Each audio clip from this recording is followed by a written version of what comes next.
right, guys, today we got James. Guys, we are here at we are here with everybody that did. All right, so today we are here with Eric O at his home here in Nebraska. Appreciate you having us out here. Yeah, absolutely. Glad to be here. Dude, so talk to us about the house here. You just got this built probably about, last year? So yeah, it took us about a year. We moved back from Houston, so we lived here in Nebraska my whole life. Right. And then we decided to get the hell away from the snow. Right. And that lasted 18 months. Mm-hmm. And then we made a decision to move back. And so we decided to buy a big chunk of land and build a house on it.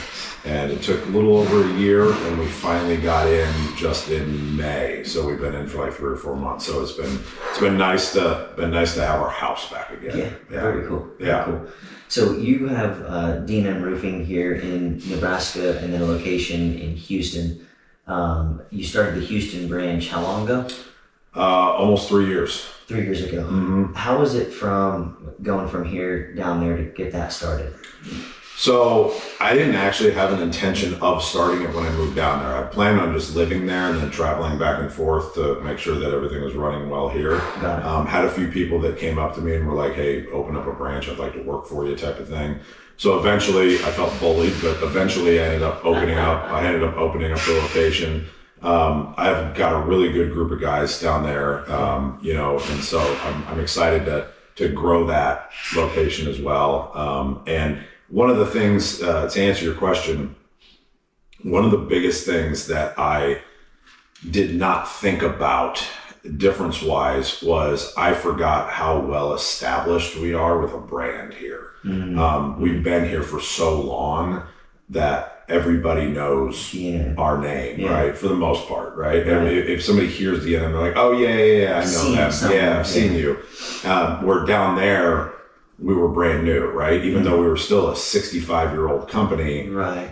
We were still brand new to that market. And so that was, if I ever did that again, I would acquire rather than open. Okay, so you would go down, acquire a company. Yeah, that's the lesson I learned, because we've battled for a couple of years on getting brand recognition, getting people to know who we are, trusting us. Right. Obviously, it helps having we've got credibility online with who we are and how long we've been around and everything else. But they see a lot of the work done in a different state. Exactly. And so that was probably the one thing that I didn't anticipate, and you don't know until you know, right? Right. I didn't anticipate that, but now we're getting to a point where in that community that we're in now, people do start to know who we are. Right. Do you know how you would have went about finding a company?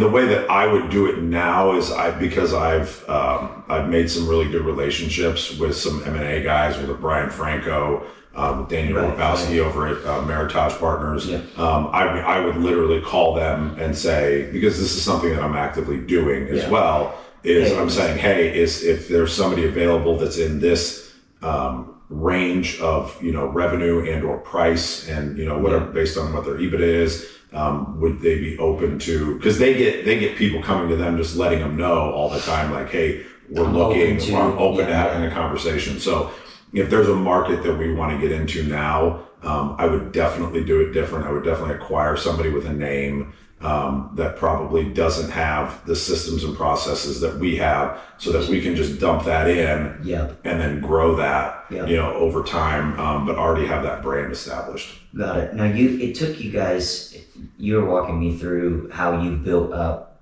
D&M. Like, I just talked to Tim a little bit this morning. I didn't realize Tim was your first sales rep. I didn't realize that. Yes. Yes, he was. Yeah. So did he tell you what he did before that though? He said he was doing snow removal. He worked for us for fucking a year and a half, and I never even met him. Really? Because his buddy worked for us as a runner. Okay. And then he was like, I need help doing snow. Right. His buddy Chris, and was like, do you mind if I bring my friend and pay him? And I was like, yeah, that's fine. And so literally I was like writing him checks and shit, and like I'd never even met him before, and now he's a general manager. Dude, he's crushing it. He is we had a good conversation. Yeah. He's a killer. So walk us through the process from going from business owner that's like running running the show to making that first hire, that first sales rep hire, how did that go for you? So, our business has been around, like I said before, for 60 plus years, right? My grandfather started the company when I was way before I was born, obviously.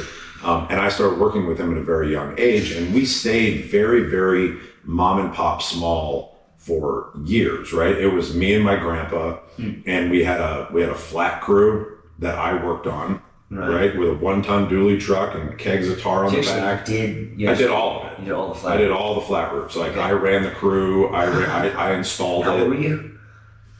When I was running a crew, 16. No shit. But I was like up on the roof working. Like, he had me up there when I was 10 and 11, like with an axe and like chopping shit up. And yeah. Like, I was working at a very young age, like Tegan's age, which is fucking crazy, right? But like, I started running a crew when I was 16. I started selling when I was 16. So as soon as I had my license, he sent me out to go meet with clients. You could get your license? Driver's license. Okay, got it. Yeah, driver's license when I was 16. And so we stayed that way for a long time. In the early 2000s, late 90s, early 2000s, we got a couple of really good hailstorms that came through here. Okay. And we accidentally sold a few houses. And we didn't do houses at the time. Like we didn't build? No. Like just doing shingle roofs. We didn't do shingle roofs, right? It was all flat commercial that we did. That's all we did. Hot tar, modified bitumen, 4-ply built-ups, all that. So we didn't actually do shingle roofs. And so we literally my grandpa was sitting in the driveway of our house. He used to sit in the driveway on his lawn tractor drinking a beer.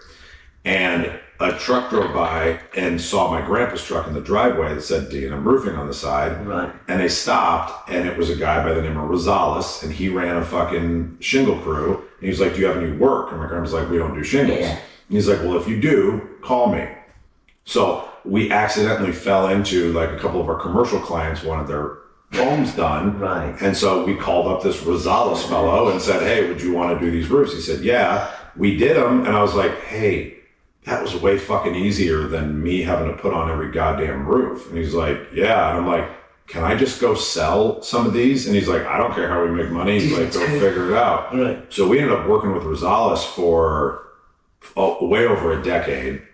And then the guys that worked under him ended up starting their own entity. They worked for us. And now that guy's nephew is now my crew lead. So it's like, and that's been 25 years, 30 years, something like that. It's crazy how the dots come back together. And so we've always had that. So that's when we started transitioning into doing more storm restoration. Like, we still do a lot of commercial work, but that's how we started transitioning into storm restoration. And my grandpa died in 2015. And so in 2015, my daughter was born in 2015. Okay. In 2015, we did a roof on a old drywall company that had like 5 buildings on 2 acres. Okay. And we were doing the roof, and the guy looked at me when I was going to pick up a check, and he's like, "Hey, we're selling this property. If you know anybody that'd be interested, let me know." And I was like, not that can afford 2 acres in the middle of Omaha with 5 buildings on it. Right. I'm like, I don't know those kind of people. Like, I definitely didn't back then. And he's like, "Well, you might be surprised." And so I called my realtor, and I was like, "What is this place fucking worth?" Yeah. And she's like, "I don't know." She's like, "Let's look it up and just see what it assesses for."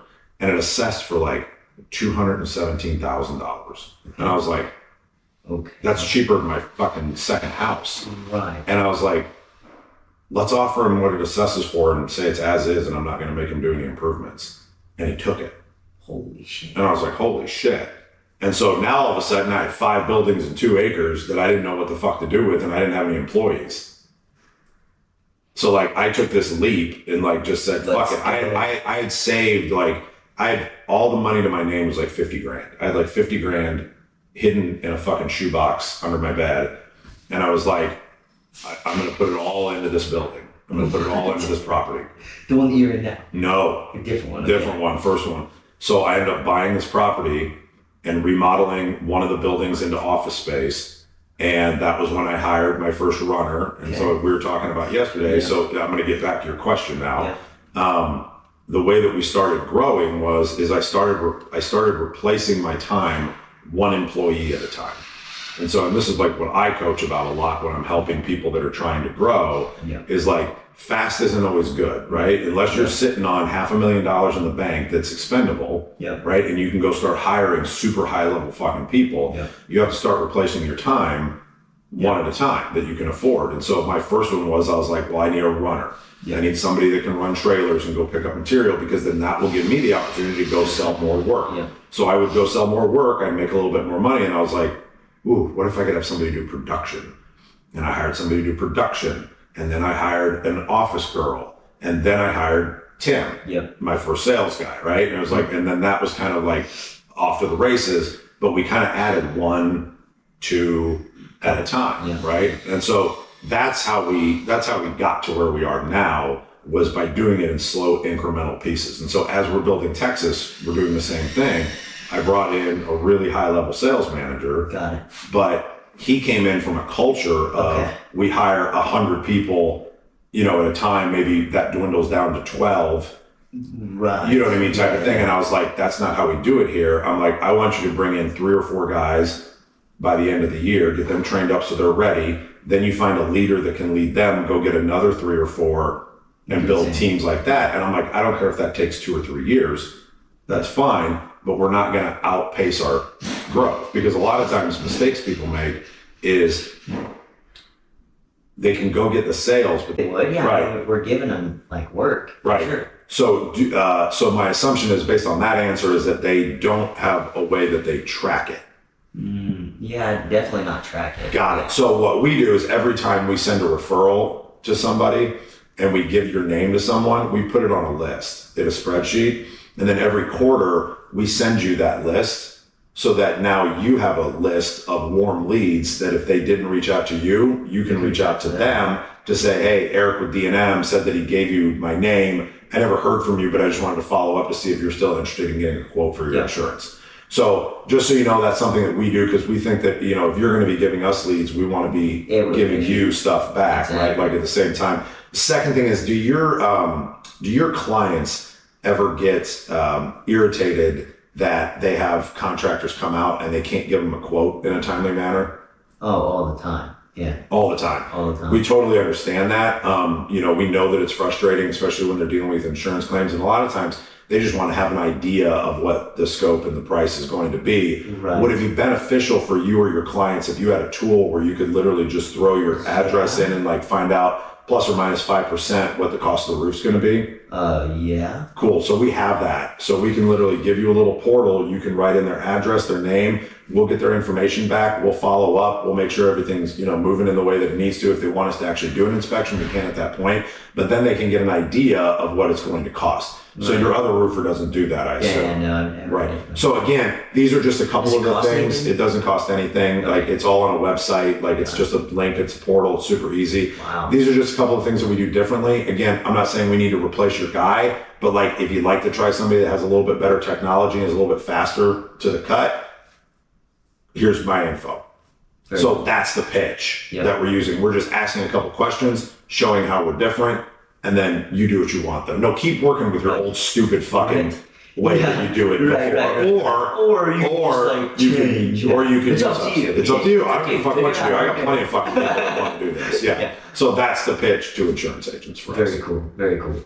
That's awesome. That is really cool. So insurance agents sound like sounds like a really good lead source. What is the next highest lead source for you guys? Like other type of like networking. We do real estate agents, but we're just really picky with who we work with on those. They waste your freaking time. They do waste your time. But what we've also learned is, like, if you work it right though, correct, and you can turn the repairs into, say, profitable repairs, then it's okay, because I mean, one real estate agent can still get you 6 to 10 roofs a year. Well, if you can form a relationship with an insurance agent too, like, you make their job easier. Like, get us out before you put the property on the market, before the home. With a real estate agent. With real estate agents. Yes. Yeah. Well, with real estate agents, we also use our roofle information, because we'll go to real estate agents and tell them, hey, look, we know that you list, you know, X amount of houses a year. Your sellers always want to know how much it would cost if I had to replace this roof beforehand. Instead of making us come out and look at it, like, you can literally just throw this in here. Right. You can get a ballpark. And then if it's like you really need to do it, then we come out, take pictures, get you a real quote. But we know we're going to be close based off of this model that we put in. So just put it in on every single house that you list. Well, now they're getting us information on every single house they're going to list because it's going into our portal. We're getting it back. We follow up with the real estate agent and be like, hey, we saw you put this through. Do you want photos? Yep. No, not yet. Cool. I'll keep it in my rehash list and I'll call you in a week and see if you still want photos. Got it. Yep. Got it. And that sounds like it's pretty easy to automate into Roofle at that process. Like Roofle integrates into your CRM, everything works. Yeah, every time a lead comes in from Roofle, it goes straight to. Perfect. Yeah. And then you've got SMA that's reaching out, calling them? Yep. Okay. Yep. And so then we use our VA team. And so our call center team, our outbound team gets every lead. So any lead that even comes in through Nextdoor or Facebook or whatever it is, they see those immediately. If we use bullshit like Angie's Leads or Home Advisor or whatever, they would come straight into them and then they would call them within 15 seconds, right? Like it would ding and then they're on the horn. Yeah. So yeah, they reach out immediately and be like, hey, we saw that you got a quote. Would you like to come out and take pictures and put an actual quote together, or are you just shopping right now? Right. Cool. If you're just shopping, I'm going to put you on the list. We're going to call you back, in a little while and just check in on you. Yeah. So we were talking a little bit this past couple of days about the roofer advancement community and just some of the different mastermind packages that I had put together, and just talking about how when a company goes to a new vendor, being able to make that offer simple, being able to make it easy to understand. Obviously, I'm someone that has a lot of things going on all at the same time, and you've worked with me a lot to try to weed that down. When a company is going into make a decision to pick a new CRM or pick a mastermind group or pick a coach, what are the things that you would recommend that roofing business owners do to kind of triage that process? Ask questions based off of the things that you feel like are missing. If I personally think that if somebody is a coach, mentor, whatever it is you want to call it at masterminds, why are you joining? Right? Are you joining a group because you want to be around like-minded individuals and you want to have that support? Cool. Understand if that's what they do, right? Because that's what we do in CCM. Exactly. If you're looking for a group that is like, just an example, right? Like you're like, I want to be in a group that all they do is talk about marketing so I can learn more about marketing. Yeah. Then understand the dynamic of exactly what they're discussing in that group. Exactly. And what you're learning. If you're looking for an actual one-on-one coach,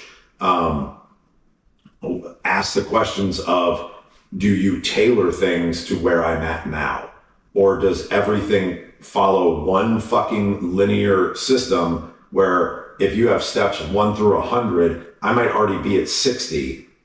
Are you going to waste my fucking time and start me at 1 because that's how you like to do things? Right. Fuck off. Right. I don't need 1 through 60. Jump me to fucking 60 and charge me accordingly for that, because I'm busy. Yep. And I think that's what a lot of coaches forget is like, because I'm a business owner and I'm a consultant, right? And so I see it from both sides, because I have people come at me all the time wanting me to work with them on both sides, right? As a consultant and as somebody that wants to consult for me. Yeah. And so I'm able to see it from both spectrums, in both lenses, to where I ask them, what specifically do you think that you can add value to me? Yeah.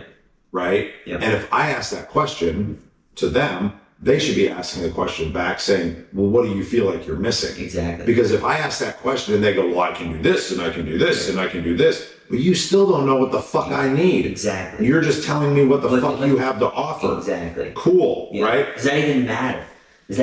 No. That's why, like, one single marketing company, one single coach, one single CRM, it's not going to solve the problem. It's a combination of a lot of it that can be moved in a lot of different ways. Or sometimes it's like cutting those off. Like, hey, you have too many of these things that you're working on. You have too many things you're focusing on.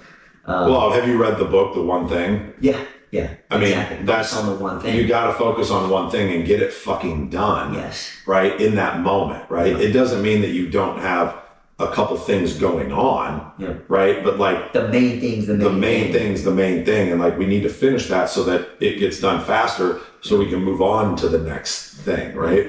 But so many people are trying to spin so many plates Yep. that they're not able to get shit done in the time frame that it needs to get done in. Exactly. Because they're fucking just continuously spinning plates. So they're super fucking busy, but they're not productive at all. Right. And that's like the worst place to be in. Yeah.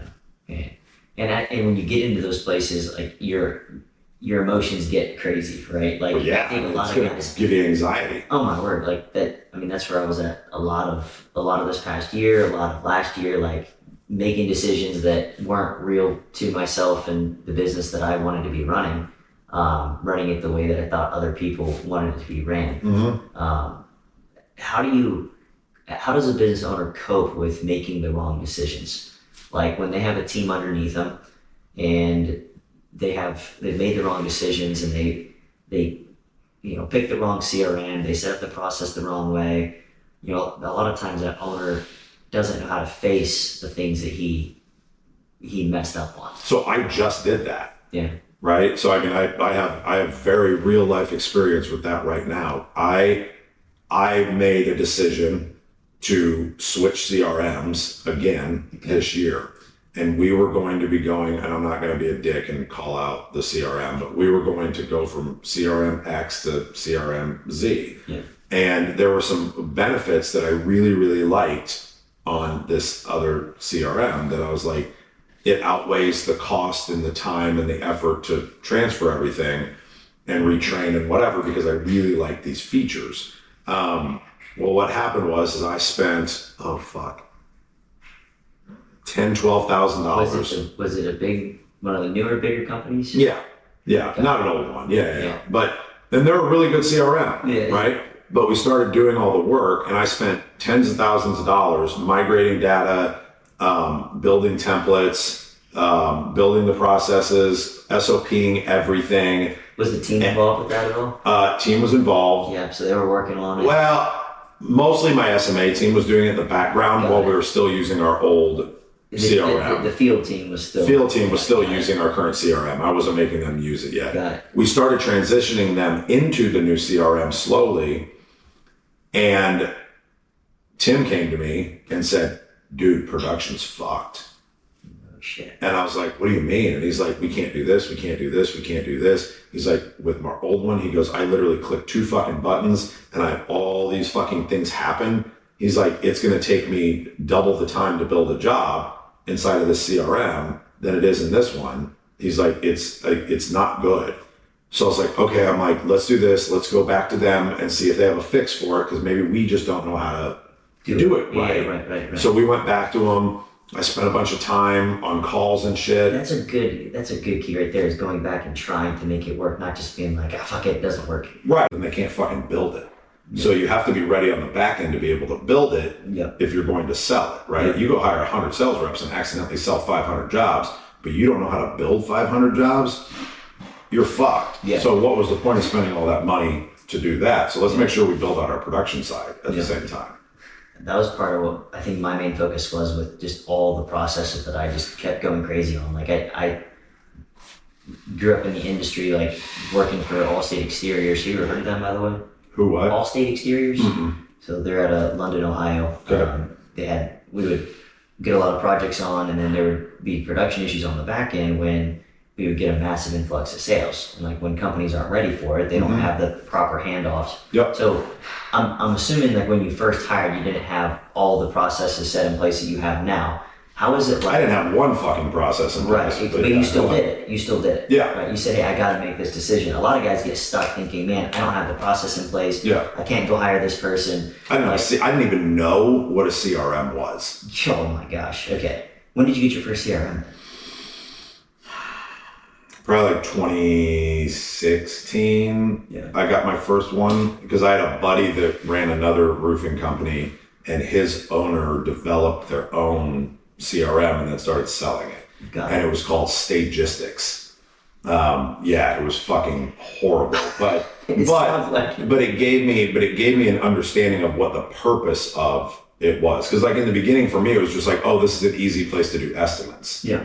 Right. Like that was where my head went. Correct. And it wasn't like so much keeping track of projects and like you could put clients in there, like that made sense, but like it didn't have job boards. It wasn't like an old Trello. Like you didn't have any of that kind of stuff. And then we ended up switching from that and going to a software called Contractors Cloud.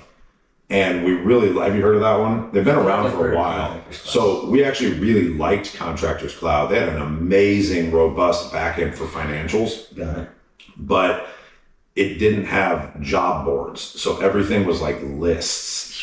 And my staff at the time really didn't like that. I didn't care, but like they didn't like it. It's visual, right? It's a visual appearance, like how something looks. Yep. How something looks. Yep. And then recently, not recently, but 4 or 5 years ago, then we switched to the one that we're with now, which is Job Progress Leap. To go back to your original question though, there were no systems, no processes whatsoever. Everything was right here, right? And I started learning over time that I can't train people to be me all the time. And I have to start documenting. I have to start putting things in place.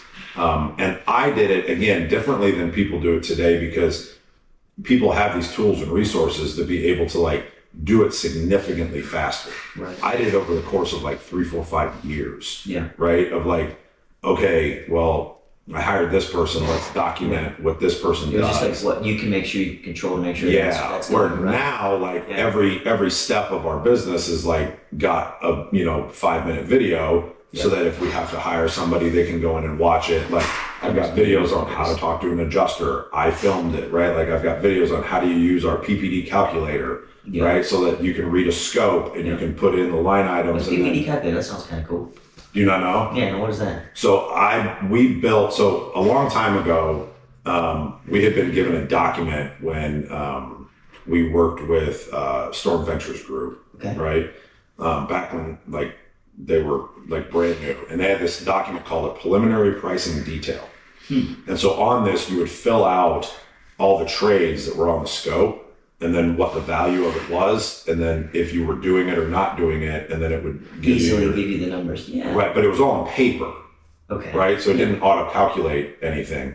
And so a couple of years ago, I was like, man, it'd really be nice if we could like make this auto-calculate, right? And so what we did was we built the calculator. So now when we build a job, the job gets signed, right? The approved scope is uploaded into our system. And then one of our admin staff takes the scope and breaks down every trade and then lists the trade and every line item that's associated with the trade in a box, then puts the RCV, the ACV, and the depreciation amount. And then there's a little checkbox that says yes or no.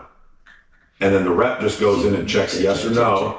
And if it says yes, then the RCV goes over to the side and totals up so that they know what their contract price is. And then all the ones that say no, it takes the ACV, and there's another box down here that says out of pocket. So then it calculates their deductible plus upgrades minus ACV of trades not being completed. It just gives you, and then it gives the out of pocket. So it's like your contract's $25,000 and your out of pocket is $5,000. So I need you to write me a check for your $5,000 now. Here's this. Your ACV, and then you'll owe me the depreciation when the job's done. Right? But it auto calculates, so I don't have to train sales reps on how to look through the scope. Exactly. Correct. All they have to do is pick. Yeah, looking through the scope, but it's not something that they should be doing, right? They need to understand a scope, and they need to be able to read it, and they need to be able to not look stupid in front of a homeowner. So that they can say these line items are associated with these things. But I don't need them to necessarily do the math. Exactly. Yeah. That's the stuff that gets people stuck. Slows them down when they're in the field. It not only slows them down, but then it fucks everything up for accounting because they generally fuck it up. And so then accounting's fucked up and trying to fix their fuck ups because they're like, this doesn't match. And then we're trying to send a COC to the carrier that matches the on scope, the scope, which and isn't- they didn't add it right, then something's off. and there's line items missing. Yeah. Yeah. That's why every trade has to have exactly what line items are being completed so that accounting can back check that. That would have been nice when I was selling.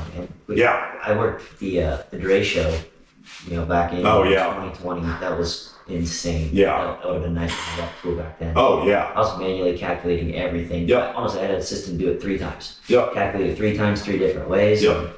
And, And that's what I did. I manually calculated everything for years, right? I mean, and it was a nightmare. It you took double so check much time. yourself too. Yes. It's like, I gotta double check. I gotta go grab. Yep. Okay, well, let me do the math a different way. Let me go reverse it. Let me, Yep. And nobody knows how to do that anymore. Like nobody, you have to figure it out. It takes a long time. Yes. Yep. So this makes it a lot easier so that the reps can just show up with the PPD and go, which ones do you want? Yeah. They choose, and then they're like, there's your contract price, sign it. There you go. So you hired Tim.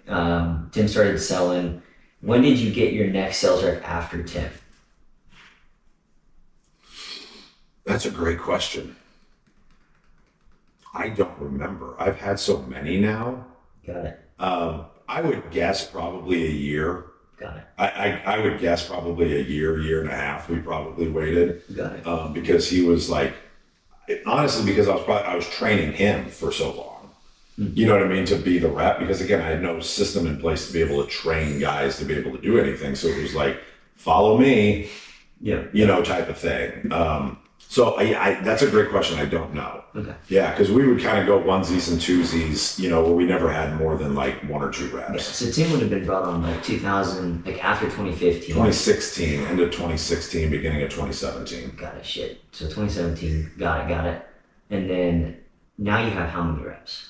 Now, between Houston and Omaha, we're running probably like 9, 10. Got it. Yeah.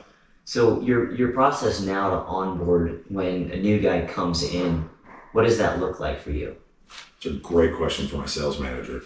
Right. We do have an onboarding process as far as like they come on, they've got a set of videos that they need to watch. But so they'll watch videos that I've made, and then they watch videos that somebody else has made on training, on contingencies and on inspections and shit like that. So they watch those, they watch mine, and then after they watch a certain section, then they go out in the field to shadow the sales manager to kind of practice those things that they see. They'll go to a couple of contract signings to see how we talk. Got it. Because you can watch all the videos you want, and people can go online and say, you watch these and you'll be ready to go. The fuck you will. Right. You need to go in the field and you need to like listen to somebody speak. You need to hear how they close. You know what I mean? Like you have to repeat it. You have to practice it. And so you can't really duplicate the homeowner experience. Yeah, you can't. You just can't really. You can role play all you want, but it's just. Yeah, you can try to. You got to be ready for curveballs, and you know what I mean. Like homeowners are going to throw crazy shit at you all the time. So yeah, you got to be ready for that. So they'll go out and they'll shadow guys for usually a couple of weeks, and then they go start knocking their own doors within a week or 2. Okay, like right away they're knocking. They should be, yeah. Because if they do the training within a week and a half, they should be banging doors, throwing door hangers. At least starting to get some stuff in. Showing effort. Yeah. So we track everything based off of effort. Okay. Right? We don't do KPIs. Is that a point system? Yep. Okay. It's a point system. Got it. Yep. So everything's a point system. You get a certain point for knocking a door and talking to somebody. You get a point for hanging a door hanger if nobody's home. Sweet. You get 5 points for doing an inspection. You get 5 points if they call in the claim. You get, but then we also give 10 or 15 points if you go to a networking event. Okay. We give 10 or 15 points if you do a presentation to an insurance adjuster or insurance agent or a real estate agent. We give you 10 points if you do a retail presentation, but it's just a presentation and they're not assigned. Do you have specific presentations for like the actual presentations, or is it more like just going to that insurance agent? Are we speaking specifically about agents now? Yeah, I would say specifically agents. Do you have a specific presentation that your guys go through with agents? We have a very specific script that we use. Yeah. Yes. We say, look, we know that you already work with somebody. Right. Like, there's no way you're in business this long and you don't have a roofer. We know that you have a roofer. The reason that we're here is we just wanted to ask you a couple questions about that relationship with that roofer. One, do they give you referrals? Yeah. Right here, let's role play real quick. Yeah. So I know that you have a roofer that you work with, like that totally makes sense. Yeah. I'm not trying to replace them, or whatever, but that roofer that you work with, do they give you referrals as well? I mean, I don't really know. Like maybe one or two. You would assume that they would, right? And so I went back and we had 3 more calls. And by like the 4th call, I was like, you fuckers haven't done shit. I was like, this is fucking outrageous. And I'm paying for 2 CRMs because I have everybody in both of them. You're paying for both of them? And I'm paying migration fees. And I'm paying a shitload, right? So I'm paying $2,000 a month for each CRM. Oh, dude. Like it was crazy. And so finally I ripped the Band-Aid off and I said, I'm out the money. I'm out the time. We're not doing this anymore. I called my SMA team. I'm like, move everything back. Right. And then what I did was I got on our group chat. I filmed a video, and I've been keeping everybody updated anyway of what was going on. But I got on a video and I said, hey, look, guys. I was like, I fucked up. I shouldn't have done this. I should have known better that this wasn't going to fucking work. I'm like, but you don't know until you know. Yeah. I'm like, but at the same time, I got to own my own shit. I was like, this didn't work. Yeah. I'm like, I know some of you are excited for it. I know some of you are dreading it. I know there was, a roller coaster of emotions within the company. I said, but I have made a decision that I made a bad decision. I'm going to own that decision. I'm paying for it financially. I know I paid for it because some of you were fucking freaking out about it. I was like, but I'm pulling the ripcord. We're done. We're going back to the old way. I apologize. If anybody's got any questions, come to me to talk about it. Right. And that was it. And then everybody's like, cool, man, thanks. Cool. Right? But I've built up a culture of trust inside of my company that people trust me, right, that I'm going to either own my shit or if I fuck something up, I'm going to fix it. Exactly. And that everything that I do is in their best interest. And they know that. Have you ever had a situation where you handled something wrong with an employee and then maybe it was an accountability conversation you didn't have at the right time, or maybe accountability conversation you handled the wrong way where you had to go back after it and be like, hey man, I didn't handle that the right way. Like I could have done this a little different. Or 1,000% 1,000%. Yeah, of course. But you always go back and you recognize, hey, yeah, like, so yeah. I talk to so many owners that don't want to go admit when they're wrong. Like it's like, dude, we handled this conversation the wrong way. Very clearly, this guy didn't understand it. We need to make sure that we're owning that as an owner because, dude, we're all people. But nobody's going to respect you. Literally. And nobody's going to want to work for you. Right. So they're going to work for you in resentment. But I think people think that if they apologize, then they're letting their guard down. They're kind of hitting their ego a little bit. Like they're I'm not pussies. They're pussy. Said it best. Right. You need to be able to own it. Like shit. Be a fucking man. Own your fucking shit. Yep. We all fuck up. Exactly. Like that ain't gonna be the last time I fuck up. Exactly. I'm gonna continue to fuck up. But keep going. Yeah. All I can do is own it and tell somebody that I was wrong. Yeah. You ever have employees that like try to just poke at those moments? Like, well, you did this, so I'm gonna act like this. Nobody fucking pokes at me. Nobody pokes at you. No. So there's terrible fucking idea. Because I'm super fucking fair. I'm super fair. I mean, you're different. You're open and honest. Like you're not. Yeah. It's completely different. Yeah. Nobody fucking pokes at me. If you poke at me, you're fucking gone. Yeah. Like we don't play the fucking poking game in my office. Like. No. So, what's one piece of leadership advice that you would give new roofing entrepreneurs or sales reps that are growing? What's one piece of leadership advice? Every time I get asked this question, and I know it sounds like a goddamn pitch, but it's not. It's the title of my book. It's Shut the Fuck Up and Listen. Yeah. People don't listen enough. They yap, because they feel like they have to be seen as the smartest person in the room. So if they keep fucking talking, then that means that somebody else can't talk and can't tell them what they don't want to hear, right? Or their ego is so fucking big that they have to keep talking so that they can't learn, right? if you're new or old, it doesn't give a fuck what place in business you're in society.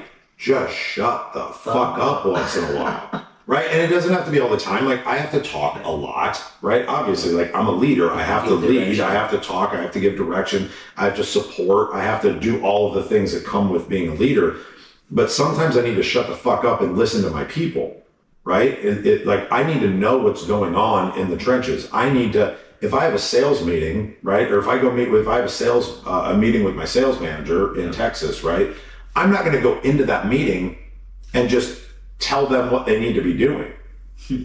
I need them to tell me what's going on so that we can solve problems together, right? Yeah. It's not my job to just fucking be like, do this, in the beginning, yes, it's like, this is a system, this is a process. It's almost like you're asking them questions to pull it out of them. Always. So they can figure it out on their own. Always. Yeah. Yeah, and then whatever I pull out of them, then I can use that as a teaching opportunity.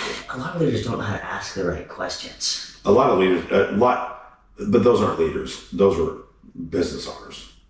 Those are bosses. Okay, well, very good point right there. So it's not a leader. A leader knows how to and a ask. boss is two different things. Totally fucking different things. A leader's gonna piss people off too when you ask the questions. You got to be okay doing it. Yeah. Like, it doesn't matter. Yeah. Yeah, still ask the A questions. boss has an ego, Yeah. right? A leader doesn't. Yeah. Or a leader tempers their ego, I should say, because we all have Everybody a has fucking an ego. ego. But like, a leader knows how to temper their ego because they're more worried about the people that work for them than they are themselves. Yeah. I know when my people succeed, I succeed. So it's a lot easier for me to just focus on them instead of focusing on me, since I can't control everything anyway. Right. So focus on pouring into them so that they produce and they become the person that they want to be, Yeah. and they become the business person that they want to be, because then by default, I benefit. My company benefits, I make money, everything's fucking dandy, right? But a boss is only worried about what they're doing, right? And then critiquing. They think that their job is to critique everything that they do, right? No, our job is to watch and identify and teach. Exactly. Right? But it's not to just constantly fucking bitch and complain. Yep. And I think that's what bosses Yep. think that they need to do. Yep. And that drives me fucking crazy. But I think that's why we have a fairly low turnover rate, right? Like, we don't turn a lot of guys. Like, when we have good guys come on, like, they stay here for a really long time. And when I have people leave, I mean, they only leave because they were given some crazy fucking opportunity that they come in and they tell me, they're like, I was given this opportunity, and I'm like, cool, go. I can't pay you that. Yeah.